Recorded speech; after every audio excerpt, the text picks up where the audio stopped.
베드로와 요한은 산헤드린 공회의 신문에도 불구하고 성령을 힘입어서 담대하게 복음을 증거했습니다. 산헤드린 공회의 의원들은 베드로와 요한의 그 담대한 복음 선포를 듣고 상당히 놀랬죠. 또 당황했습니다. 그래서 어찌할 바를 모르고 결국 그들이 했던 것은 예수의 이름으로 말하지도 말고 가르치지도 말라라고 하는 무서운 협박이었습니다.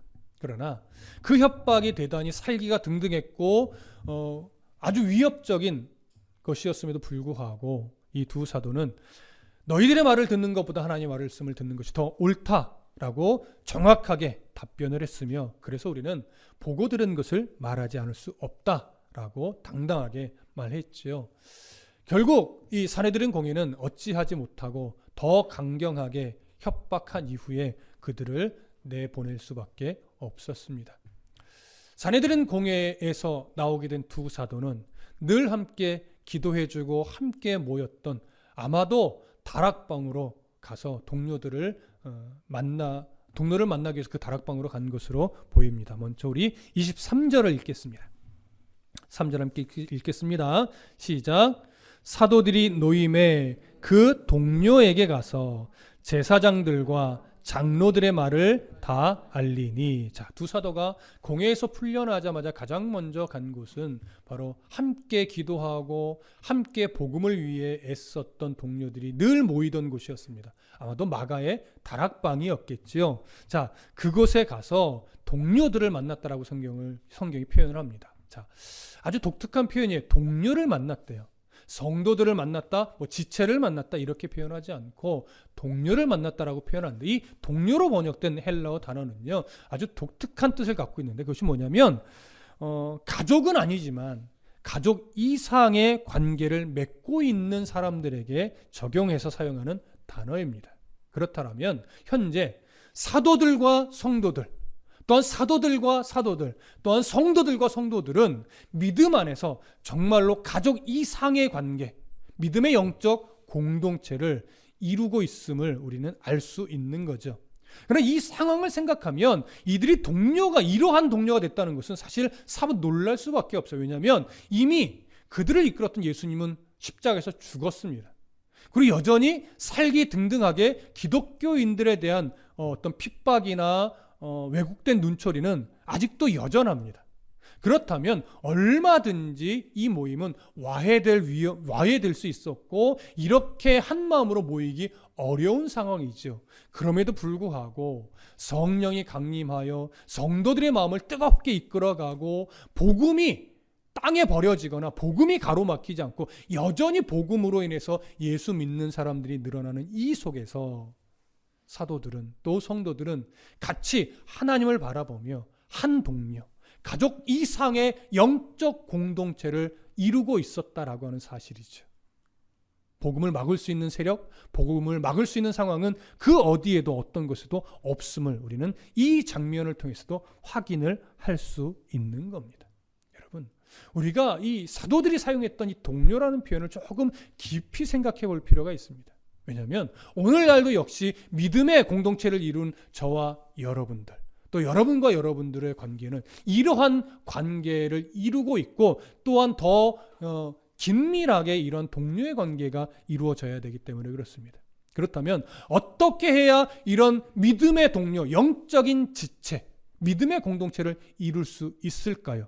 가장 중요한 건 각자의 위치와 역할이 무엇인지를 알고 그 위치와 역할에서 바르게 그 일들을 감당하며 살아내는 겁니다. 이것을 보편 세상에서는 건강한 거리를 지킨다라고 합니다. 그러니까 건강한 거리를 지킨다는 것은 뭐냐면 자기의 위치와 역할을 모르고 함부로 행동하고 함부로 모든 일들을 어그러뜨리는 것들이 이 건강한 거리를 깨트리는 거예요. 이런 목회자는 군림하는 자리가 아니라 말씀을 바르게 연구하고 전하는 자리이며, 전하는 것 못지않게 그 말씀대로 살아가려고 노력하는 위치예요. 그것이 목회자의 역할이죠. 그러면 성도는 어떤 위치예요? 아랫사람이에요? 아니란 말이죠. 하나님의 선포된 하나님 말씀을 아멘으로 받고 그 말씀대로 살아가려고 서로 또 노력하는 관계가 성도예요. 직분자는 뭡니까? 바로 이러한 복음을 위해서 목회자와 성도들과의 관계 속에서 협력하고 돕는 관계예요. 여기 어디에도 상하 관계의 모습은 전혀 없습니다. 그 역할과 위치를 서로 존중하고 인정하고 서로 돕고 이해하면서 결국은 무엇을 위해 함께 가는 거냐면 복음의 확장을 위해 함께 가는 겁니다. 이런 관계로 서로를 바라보고 이런 관계로 서로를 인정하고 이런 관계로 서로를 돕고 응원하는 관계가 바로 동료의 관계라고 하는 것이죠. 이것이 건강한 거리이고 이것이 동료의 모습이며 이것이 믿음의 공동체가 가지고 있는 중요한 특징입니다.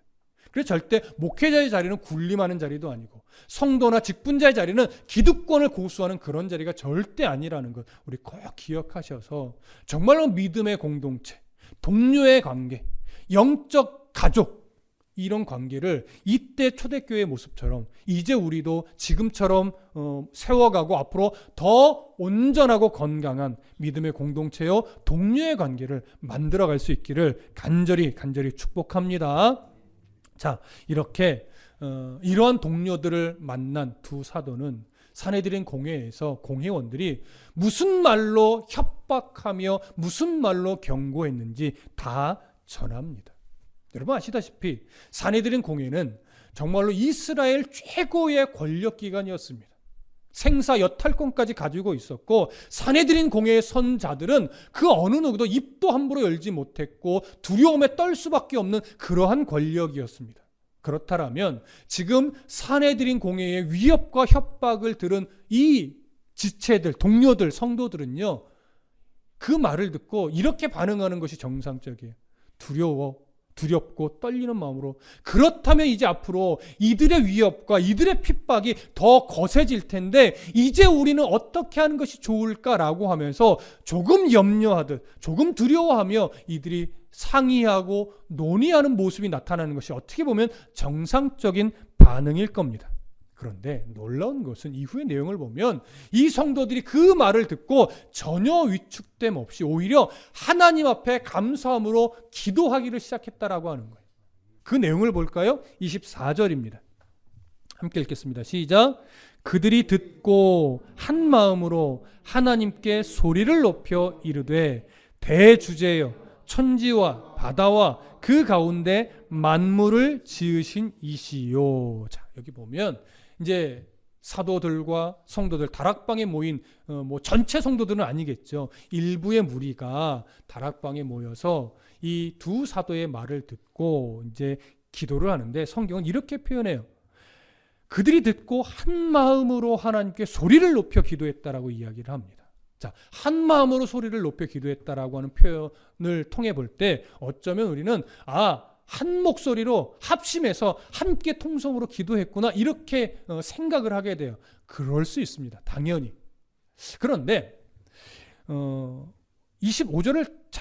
24절을 잘 보면 하나님께 소리를 높였다 할 때 이 소리라고 번역된 헬라어 단어가요. 복수 형태를 띠지 않고 단수 형태를 띠어요. 그러니까 여러 명이 기도했으면 사실 복수 형태를 쓰는 게 맞겠죠.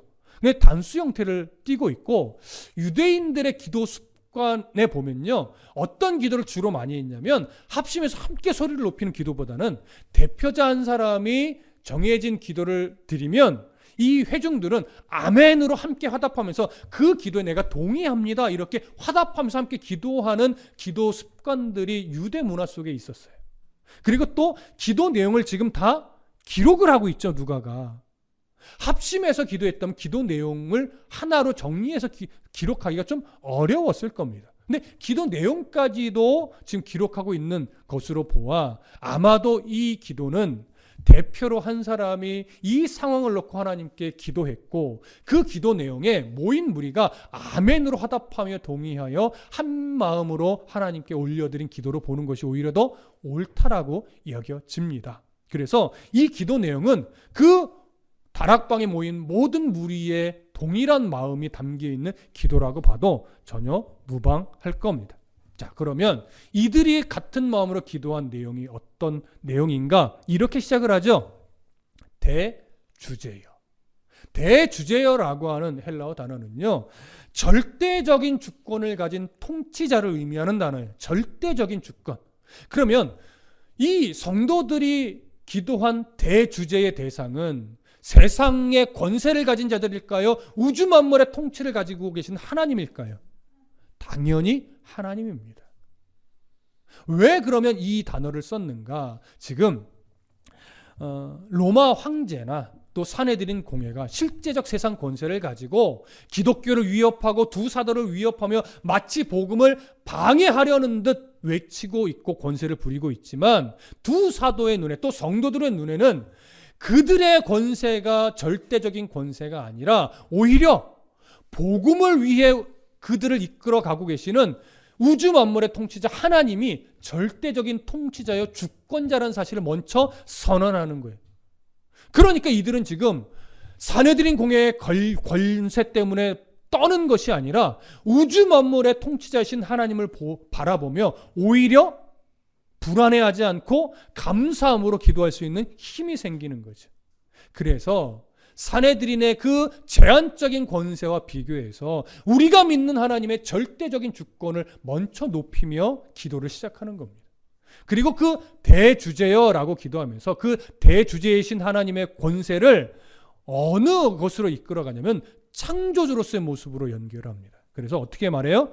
대주제여라고 하면서 천지와 바다와 그 가운데 만물을 지으신 이시요, 이렇게 표현을 하죠. 사내들인 공회의 의원들 결국은 누구가 창조하신 피조물일 뿐이라는 거예요. 하나님이 창조하신 피조물일 뿐이라는 사실을 지금 드러내는 겁니다. 그렇다면 그들의 권세 또한 누구 아래에 있는 권세일 뿐이에요. 하나님의 통치 아래에 있는 권세일 뿐이에요. 그러니 그 세상 권세 때문에 두려워하기보다 그들 위에서 우주 만물을 통치하시는 하나님의 권세 아래 오히려 감사함으로 기도하는 것이 옳죠. 이렇게 시선이 다른 이 성도들의 모습을 봅니다. 이 성도들이 어떻게 이런 하나님을 볼 수 있었을까요? 바로 성령의 강림을 통해서. 그리고 그 성령의 강림을 통해서 복음이 어떻게 되어가고 있는지 지금 보고 있단 말이에요. 그 성령의 능력이 안진뱅이도 일으켰다라고 하는 사실 그들은 보았단 말이에요. 그 모든 주권이 어디서부터 온 것이라는 걸 아는 거예요. 하나님으로부터, 천지 만물을 지으신 하나님으로부터 왔다는 사실을 그들은 정확하게 보았고 알았고 가슴으로 느끼고 있는 거예요. 그래서 지금 너무나도 위협적인 상황이고 너무나도 두려운 상황이고 앞으로 어떻게 이 상황이 더 심각해질지 알 수 없는 그런 상황이지만 오히려 두려움의 목소리보다 주권자이신 하나님을 높이며 그 하나님의 통치의 권세를 높이는 이런 기도를 먼저 드릴 수 있는 것이죠. 여러분, 오늘날 우리가 믿는 하나님도 동일한 하나님이에요. 그때 하나님 다르고 오늘 우리가 믿는 하나님이 다르지 않습니다. 그렇다면 오늘 우리도 참 이렇게 코로나로 인해 경제가 무너지고 사회가 어지럽고 또 심각한 여러 사건 사고가 터지고 있고 미얀마 사태로 아시아 인종에 대한 증오 범죄 사태로 너무나 전 세계가 지금 혼란스러운 이 시대에 야, 이거 어떻게 하냐, 이거 정말 어떻게 하냐, 참 문제네, 걱정이네 라고 하는 소리도 나올 수밖에 없지만 그 소리보다 먼저 나와야 될 소리는 뭐예요? 그래도 이 온 우주 만물의 통치자는 누구예요? 하나님이시다라는 이 소리가 먼저 나와야 돼요. 이런 하나님을 보지 않고 이 사건 사고만 본다면 우리의 믿음은 연약한 믿음일 수밖에 없어요. 하지만 우리는 연약하지만 정말 우주 만물의 통치자는 하나님이라는 사실을 여러분 또 우리가 인정한다면 우리가 먼저 보아야 될 것은 사건 사고가 아니라 그 위에 계신 하나님의 통치자 하나님의 주권입니다. 그걸 먼저 보실 수 있는 눈이, 믿음의 눈이 열리시기를 간절히 소망하고 축복합니다. 자, 이렇게 하나님의 주권, 통치자이신 하나님을 높인 이 성도들은 이제 시편의 말씀 한 구절을 인용해서 그 세상의 악한 권세가 얼마나 어리석은지를 이야기를 합니다. 기도 가운데 이야기를 합니다. 자, 25절과 26절을 읽겠습니다. 25절, 26절 시작. 또 주의 종 우리 조상 다윗의 입을 통하여 성령으로 말씀하시기를 어찌하여 열방이 분노하며 족속들이 허사를 경영하였는고 세상의 군왕들이 나서며 관리들이 함께 모여 주와 그의 그리스도를 대적하도다 하시니로소이다. 자, 지금 25절 26절의 말씀은 시편 2편에 있는 일부분을 인용한 구절인데 다윗의 시편입니다.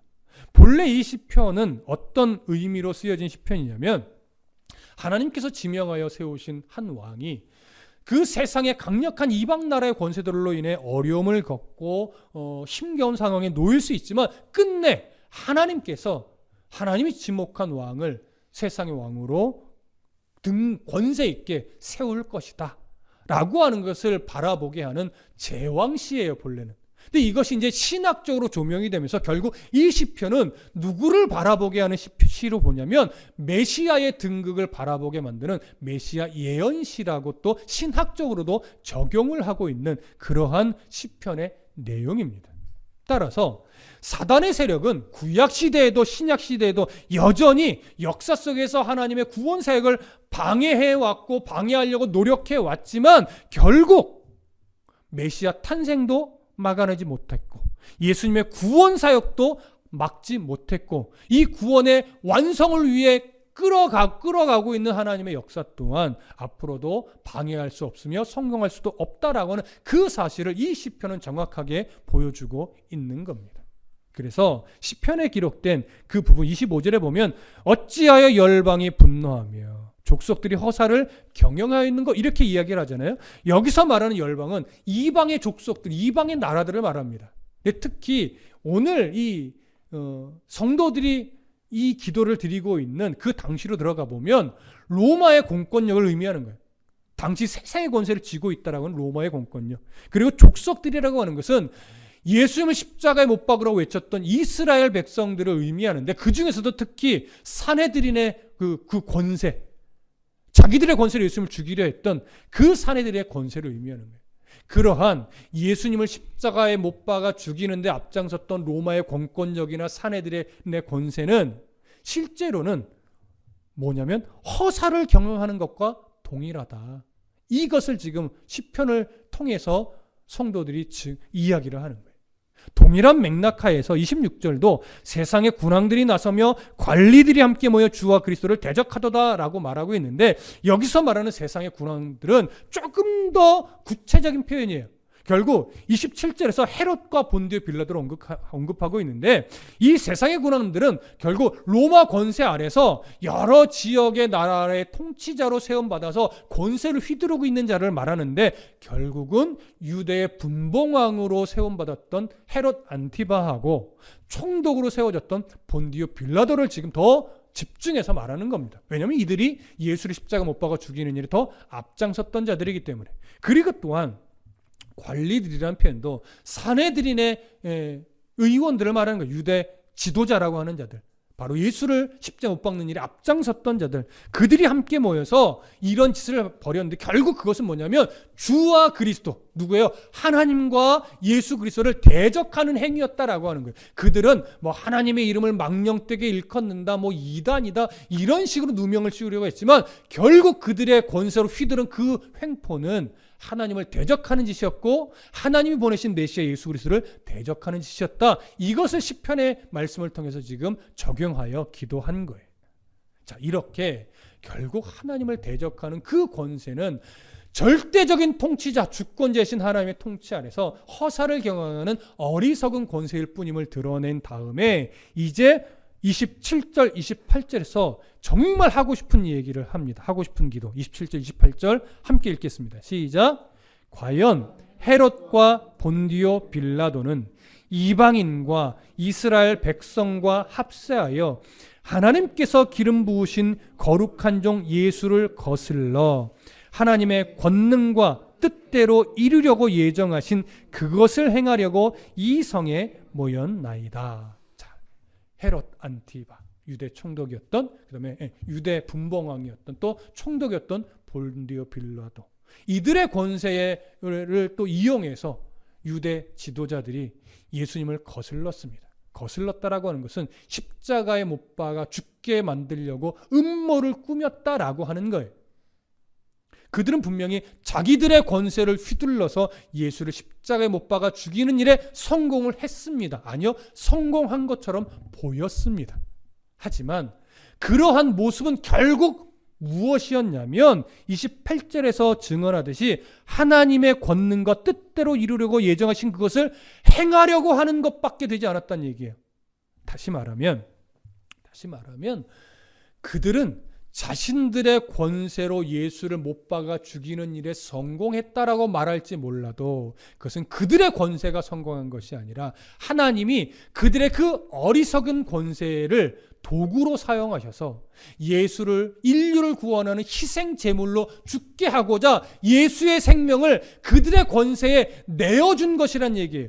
그래서 그들의 이 모임은 결국 무엇밖에 안 되냐면 하나님의 뜻을 이루려고 모인 결과밖에 되지 않는다라고 하는 이 사실을 정확하게 드러내서 28절처럼 표현한 거예요. 하나님의 권능과 뜻대로 이루려고 예정하신 것을 행하려고 이 성에 모인 것뿐이다.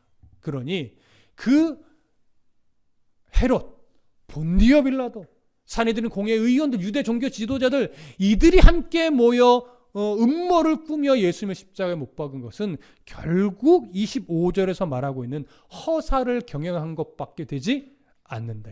그들의 뜻대로 된 것이 아니라 하나님의 뜻대로 된 것이죠. 그러니 이 세상에 아무리 큰 권세를 쥐고 있다고 해도 그 권세가 하나님의 뜻을 막을 수 없고 복음의 확장을 방해할 수 없다는 사실을 정확하게 드러낸 것입니다. 자, 동의하시죠? 그래서 이러한 진리를 근거로 해서 이들이 세 가지 기도를 드립니다. 자, 29절과 30절 함께 읽겠습니다. 시작. 주여 이제도 그들의 위협함을 굽어보시옵고 또 종들로 하여금 담대히 하나님의 말씀을 전하게 하여 주시오며 손을 내밀어 병을 낫게 하시옵고 표적과 기사가 거룩한 종 예수의 이름으로 이루어지게 하옵소서 하였더라. 자, 놀라운 기도입니다. 왜 놀랍냐? 잘 보세요. 첫 번째 이렇게 기도하죠. 그들의 위협함을 굽어보시옵소서. 이 말은 뭐냐면 지금 사내들인 공회를 출발점으로 해서 앞으로 기독교를 위협하고 복음의 확장을 방해하는 세력들이 계속 일어날 텐데 그들의 이 세력을 봐달라는 거예요. 근데 봐달라는 것은 그들의 세력을 없애달라는 것이 아니라 그들의 세력이 복음의 확장을 방해하려고 집요하게 일어나겠지만 복음의 확장이 막히거나 방해되지 않도록 하나님 그들이 음모를 봐달라는 거예요. 무슨 말씀인지 이해되시죠? 그래서 그것과 함께 연결해서 두 번째 기도를 하는 거예요. 종들로 하여금 담대히 하나님의 말씀을 전하게 하여 주시오며. 뭐예요? 그들의 위협함이 계속해서 집요하게 일어나겠지만 하나님 그들의 음모를 잘 보시고 믿음의 백성들이 성도들이 복음을 전하는 일에 위협받지 않고 담대하게 복음을 전할 수 있는 용기를 달라는 거예요. 그 위협함을 없애달라는 것이 아니에요. 위협에도 불구하고 담대하게 복음을 전할 수 있는 용기를 우리 성도들에게 허락해 달라는 거죠. 너무나 멋진 기도입니다. 그러면서 이제 보세요. 31절 이렇게 기도해요. 30절 이렇게 기도해요. 손을 내밀어 병을 낫게 하시옵고 표적과 기사가 거룩한 종 예수의 이름으로 이루어지게 하옵소서. 여러분, 단순하게 이적과 기사를 기대하는 간구가 아니에요. 복음의 효과적인 복음의 전파를 위해서 필요한 대로 치유의 역사, 표적, 기사들도 이렇게 달라는 건데 하나 단서가 붙어요. 누구의 이름으로 이런 일들이 일어나길 간구해요? 예수의 이름으로 일어나길 간구해요. 왜냐하면 표적과 기사는 절대적으로 사람의 뜻에 의해 일어나면 안 돼요. 왜냐하면 그렇게 되면 그 영광을 사람이 가로채기 때문에. 그래서 표적과 기사가 복음의 확장을 위해서 필요할 때 하나님이 일으켜 주시되 절대적으로 사람이 드러나는 것이 아니라 예수의 이름으로만, 예수님만 드러날 수 있도록 표적과 기사를 일으켜 주셔서 복음이 확장되는 일에만 그 표적과 기사, 치유의 역사가 사용되게 해달라고 지금 간구한 겁니다. 여러분, 하나님께서 한 사람을 복음 앞에 서게 하기 위해, 또 한 사람의 신앙을 세우기 위해 때로는 여러 치유의 역사부터 이런저런 기적도 베풀어 주시는 하나님이 맞습니다. 하지만 하나님의 치유의 역사는요, 언제나 복음과 동떨어져서 한 개인의 유익과 만족을 위해서 일으키신 적은 성경에는 없습니다. 여러분 무슨 말씀인지 이해되시죠? 그래서 누군가 치유의 역사가 일어났고 어디선가 이적과 기적과 같은 일들이 일어났다면 그 자리에 복음의 열매가 일어나는 일을 꼭 보셔야 돼요. 그런데 이 이적과 기적과 표적 같은 일이 일어났는데 복음의 열매가 아니라 사람이 드러나고 사람이 영광을 취하고 있다면 그건 다 가짜예요. 왜? 사단도 그런 일들은 얼마든지 일으킬 수 있어요. 그래서 분별함은요, 사람이 드러나는 것이 아니라 복음이 드러나고 복음이 열매를 맺고 있는가, 그걸 통해서 오직 하나님께만 집중이 되고 있는가, 이걸 보면 그 치유의 그 이적의 기사들이 하나님을 위해 사용되어진 것인지 또 하나님이 일으키신 것인지 우리는 어느 정도 분별할 수 있는 겁니다. 여러분 이해되시죠? 바로 그것을 위해 이 성도들이 이렇게 세 가지를 놓고 기도한 것입니다. 이렇게 기도를 드렸더니 그 결과 31절 함께 보겠습니다. 시작. 빌기를 다함에 모인 곳이 진동하더니 무리가 다 성령이 충만하여 담대히 하나님의 말씀을 전하니라. 자, 기도를 마치자 어떤 현상이 일어났냐면 기도하던 그 자리가 흔들렸대요. 이 진동하더니가 헬라어 성경으로 보면요, 능동태가 아니라 수동태예요. 수동태라는 의미는 무슨 말이냐면 이게 자연현상으로 일어나는 것이 아니라 하나님께서 이 기도의 응답으로 그 자리만 흔드셨다는 얘기예요. 하나님이. 그러니까 이 진동은 하나님의 기도 응답의 하나의 모습인 거예요. 그러고 나서 그렇게 진동하더니 무리가 다 성령이 충만했대요. 이전에도 충만했지만 지금 충만은 너희들의 기도를 내가 들었다. 너희들을 내가 복음을 위해서 쓸 거다. 내가 너희들에게 용기를 줄 거다. 그래서 언제나 너희들이 복음을 위해 가는 그 길에 성령이 함께 할 것이라는 약속과 같은 응답을 이렇게 주신 거예요. 그래서 성령이 더 충만해졌어요. 변함없이 계속적으로 성령이 동행했어요. 그래서 보십시오. 그 결과 담대히 하나님의 말씀을 전하니라 이렇게 돼요. 여기 전한다는 것은요, 단순하게 그 자리에서 서로 복음을 외쳤다라고 하는 그런 의미에 머무르는 것이 아니라 문법적으로는 미완료예요. 계속해서 전했다는 얘기예요. 이때만 전한 것이 아니라 이렇게 성령으로 뜨거워지면서 이 이후도 계속해서 복음을 전하는 삶을 이들이 살았다라고 하는 의미예요. 그러니까 이들이 복음을 전하며 달려가는 그 모든 자리에 누가 동행한 거예요? 성령이 동행한 거예요. 그래서 여전히 위협과 살기가 등등하고 대적하는 무리는 가득한데 이들은 어느 곳에서든지 두려워하지 않고 복음 전하며 살아가는 이 삶을 포기했다, 포기하지 않았다? 포기하지 않았다. 그런데 그들의 힘이 아니라 그들과 동행하는 성령의 힘으로 복음을 위해 이들이 살아냈다라고 하는 이 사실을 보여주는 겁니다. 자, 바로 이 기도의 결과죠. 오늘 우리가 놓치지 말고 봐야 되는 것이 뭐냐면 바로 이들이 드렸던 기도 안에 담긴 중요한 특징이에요. 이 특징이 이런 삶을 살아가도록 만들었기 때문에. 그러면 성도들이 드렸던 세 가지 기도 내용에 담긴 아주 중요한 특징 한 가지를 보십시다. 그것이 뭐냐면요, 복음을 위해 우리가 담대히 살아가게 해달라고 하면서 복음을 방해하는 위협들, 핍박들, 대적들을 없애 주십시오. 제발. 그래서 우리가 더 열심히 복음을 전하게 해 주십시오. 이렇게 기도하지 않았다라고 하는 거예요. 위협들, 핍박들, 대적자들을 없애 주시면 더 열심히 복음을 전하게, 이렇게 기도한 것이 아니라 하나님, 여전히 위협이 있고 여전히 살기가 등등한 이들이 기독교를 대적하면서 앞으로 어떻게 이 핍박과 대적이 거세질지 모르겠으나 우리가 그럼에도 불구하고 성령의 도움으로 복음을 담대히 전할 수 있게 해주십시오. 이렇게 기도한 건데 여기는 이런 의미가 있는 거예요.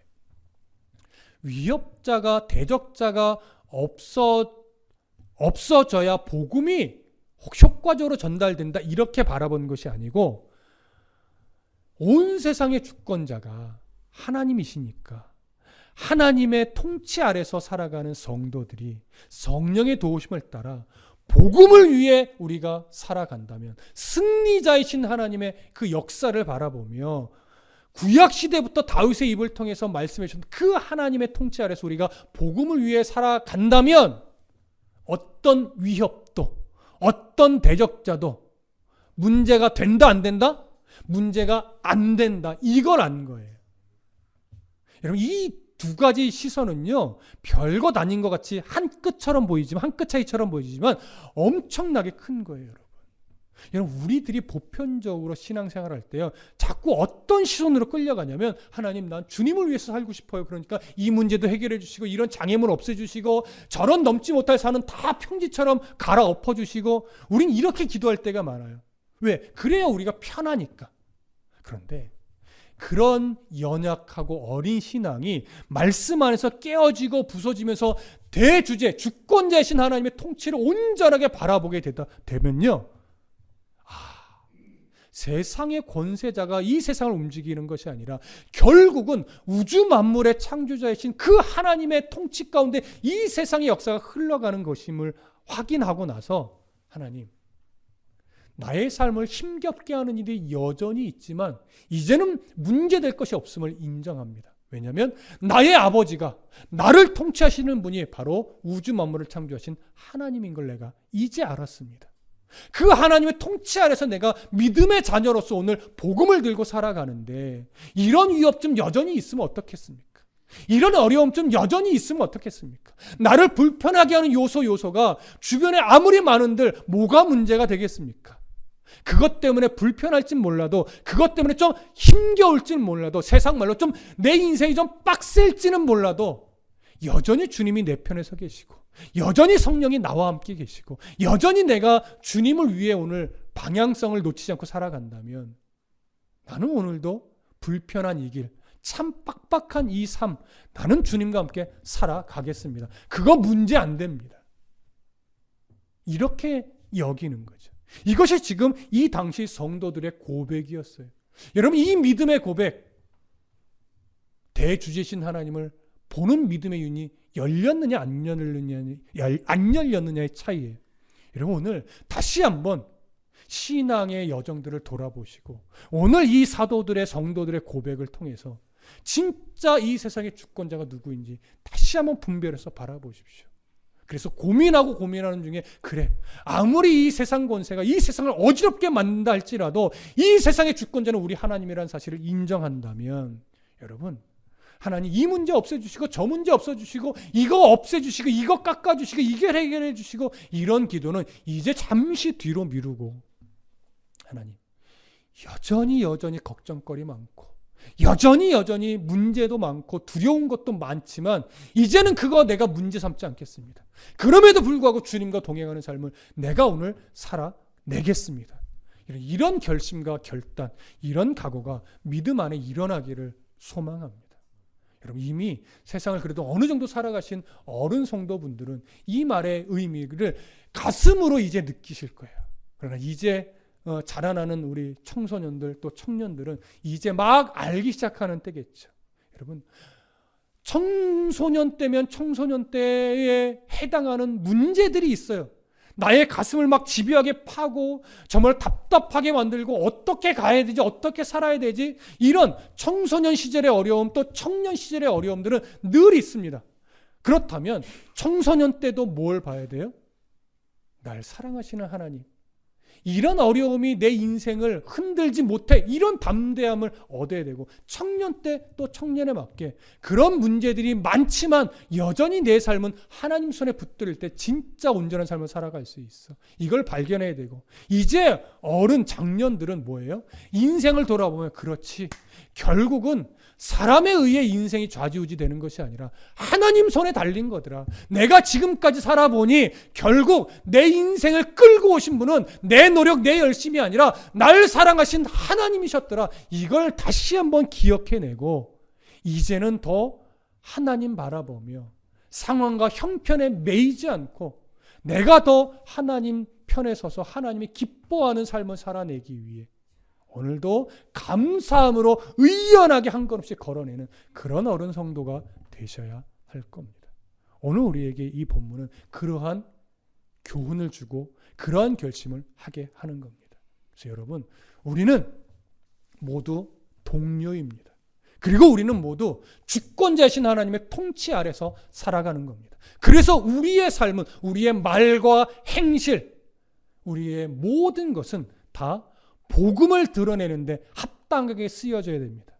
그리고 우리는 그러한 사명을 부여받은 성전으로서 예수님께서 성령 강림 후에 너희가 성전이다. 그래서 그 말씀을 하는 겁니다. 우리가 성전이기에 우리의 표정 하나하나, 우리의 말투 하나하나, 우리의 행동 하나하나, 우리가 입는 것, 가는 것, 만나는 것, 관계 맺는 것, 먹고 마시는 모든 부분에 이르기까지 정말로 내가 하나님의 영광을 가리우지 않는가를 고민하면서 하나님의 영광이 더 드러날 수 있도록 모든 말과 행실에 파수꾼을 세우면서 정말 하나님의 뜻 가운데 복음을 위해 살아가는 성도 모두가 되시기를 간절히 소망하고 축복합니다. 기도하겠습니다.